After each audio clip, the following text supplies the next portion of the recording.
বাংলাদেশের সবথেকে বড় ফুলের বাজার যশোর গদখালি। আর যশোর গদখালিকে বলা হয় বাংলাদেশের ফুলের রাজধানী। যশোর গদখালির এই ফুল বাজারে কিভাবে যাবেন, কখন যাবেন, আর কোন সময় যাবেন, আর ফুলের দাম কেমন, আজকের এই ভিডিওতে আমি আপনাদের জানিয়ে দিব। তাই ধৈর্য সহকারে ভিডিওটি না টেনে সম্পূর্ণ দেখতে থাকবেন। আশা করি আপনাদের অনেক উপকারেও আসবে এবং দেখে অনেক ভালোও লাগবে। গদখালি যেন এক ফুলের স্বর্গ উদ্যান। কালের সাক্ষী হয়ে শত বছরের ইতিহাস নিয়ে মাথা তুলে যশোরের রাস্তার দুপাশে দাঁড়িয়ে আছে অসংখ্য বৃক্ষ। যশোর জেলা থেকে বেনাপোলের দিকে 18 কিলোমিটার আগালেই গদখালি ফুলের বাজার। দেখে মনে হবে সৃষ্টিকর্তা যেন নিজ হাতে তৈরি করে দিয়েছেন ফুলের এক স্বর্গ রাজ্য। কাকডাকা ভরে সাইকেল, ভ্যান অথবা মোটর সাইকেলে করে ফুল চাষিরা ফুল নিয়ে আসেন গদখালির পাইকারি ফুল বাজারে। সূর্যের আলো ফোটার আগেই রাস্তার দুপাশে সারি সারি দাঁড়িয়ে পড়েন ফুল বিক্রেতারা। শুরু হয় ফুল বিক্রি। আর এই বাজারে মূল ক্রেতা দূর দূরান্ত থেকে আসা ফুলের ব্যাপারীরা। তারা এখান থেকে অল্প দামে ফুল কিনে নিয়ে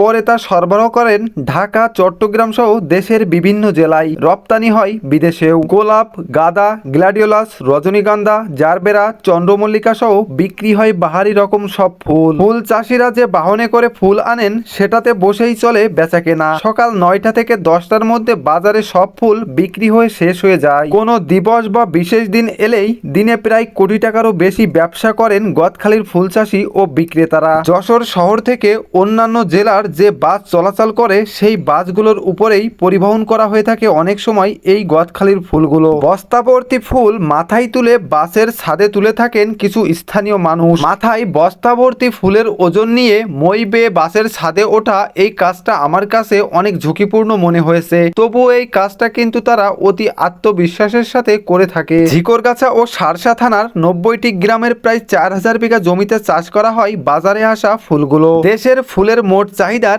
একটা বড় অংশের যোগান দিয়ে থাকেন ঝিকরগাছা ও সারসা উপজেলার এই ফুল চাষিরা। এখানে আছে ফুলের সুঘ্রাণ, মৌমাছির গুঞ্জন আর রঙিন প্রজাপতির ডানায় ভর করে আসা চিরন্তন সুন্দরের বার্তা। প্রায় সব ধরনের ফুলের দেখা মিলবে এই ফুলের রাজ্যে। দেশের মোট চাহিদার প্রায় 70% ফুলের যোগান আসে যশোরের গদখালি থেকে। এখন গ্রামের বেশিরভাগ মানুষই ফুল চাষ অথবা ফুল বিক্রি পেশার সাথে জড়িত। ফুলের বাগানগুলোতে কাঁধে কাঁধ মিলিয়ে প্রতিনিয়ত কাজ করে যাচ্ছে প্রত্যেকটি পরিবার। দেশের এই বৃহত্তম ফুলের রাজ্যে ঘুরে আসলে আপনার মন হয়ে উঠবে আরো প্রাণবন্ত ও উচ্ছল। সারা বছর ফুল বিক্রি হলেও মধ্য ডিসেম্বর থেকে এপ্রিলের মাঝামাঝি পর্যন্ত সময়কেই ফুলের মৌসুম বলে মনে করেন চাষি ও ব্যবসায়ীরা। 16ই ডিসেম্বর মহান বিজয় দিবস থেকে শুরু করে 14ই এপ্রিল বাংলা নববর্ষ পর্যন্ত দেশে ফুলের চাহিদা বেশি থাকে। এই দুই বিশেষ দিবস ছাড়াও 1 জানুয়ারি ইংরেজি নববর্ষ, 14ই ফেব্রুয়ারি ভালোবাসা ও বসন্ত দিবস, 21শে ফেব্রুয়ারি মহান শহীদ দিবস, 26শে মার্চ মহান স্বাধীনতা দিবসকে ঘিরে ফুল বিক্রি বেশি হয়। গদখালির এই ফুলের বাজার